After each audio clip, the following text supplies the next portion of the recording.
রোজার একদিন আগে ইমাম সাহেব আছে বয়ান করার জন্য, আর কিছু লোক মিষ্টি নিয়ে গেছে, বলছে যে হুজুর আজকে মিলাদ আছে, মিলাদ করে। তখন বললো যে মুসল্লি ভাইরা, আপনারা মিলাদ পড়ানোর কথা বলছেন, মিলাদ কোরআন শরীফে নাই। এই কথা বোঝাইতে যায়,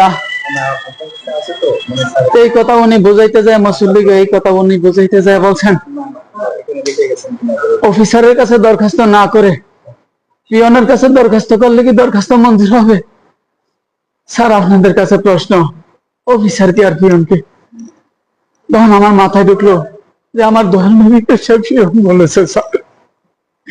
স্যার আমার দোহার নবী কুল কায়নাতের বাদশা, আমার দোহার নবী ইহকাল পরকালের বাদশা, যিনি আমাদের জন্য কান্দে রব্বে হাবলি উন্নতি করে তাকে পিয়ন বলছে। আমি মানতে পারি নাই, তাই কোরবানির 1 মাস আগে একটা অস্ত্র কিনে 1500 টাকা দিয়ে তার গায়ে লেখি নবীকে অপমান করার দায়ে তাকে কাতল করা হয়েছে। স্যার এর বেশি আর আমি কিছু